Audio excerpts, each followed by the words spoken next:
احب اعرف بنفسي. اسمي الدكتور محمد الدكتور، محامي ومسؤول الوحده القانونيه في حمله قانون التعذيب، ومحامي بمركز الشام المبارك للقانون وعضو جبهه الدفاع عن الجزائر المصري. انا النهارده بس حابب اعرض نقطتين اثنين مهمين جدا عن 30 يوم. اول نقطه التعذيب ومنهجياته. وجدنا في ان التعذيب ليس وليد اللحظه وليس وليد هذا النظام الفاشي، ولكن التعذيب هو اسلوب ممنهج داخل اجهزه الدوله وداخل اجهزه الشرطه والسلطه نفسها، فتستخدم التعذيب من اجل الحصول على بعض الاعترافات او من اجل الحصول على بعض الاصوات الانتخابيه او غير ذلك في النظام القديم او النظام الحديث. فنجد ان التعذيب ممنهج من سنوات عديده وقرون عديده داخل الدوله وداخل مفاصل الدوله نفسها. واحب اقول انه سياتي يوم ياتي فيه النور وينتهي الظلام وينتهي القمع، ونامل ان يكون هو بدايته 30 يوم.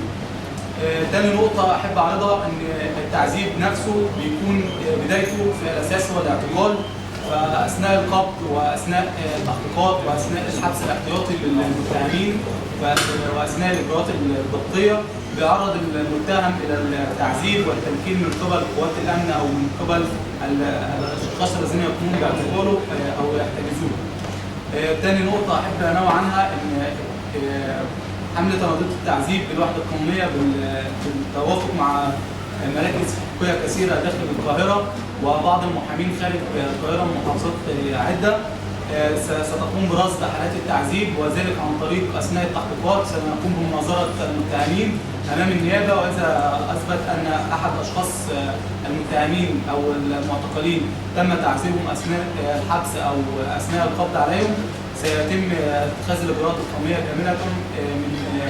اذا كان لدينا شخص معلوم قام بالتعذيب مثل ضابط شرطه او شخص مدني سنقوم بتحرير محضر ضده، او اذا كان شخص من افراد الشرطه سنقوم بتحرير محضر ضده ايضا في التفتيش في وزاره الداخليه، وسنقوم بتحرير محاضر لدى النائب العام، وسنقوم بملاحقه كل من يثبت تورطه في انه مدان بتعذيب المعتقلين او احد الافراد في التظاهرات السلميه.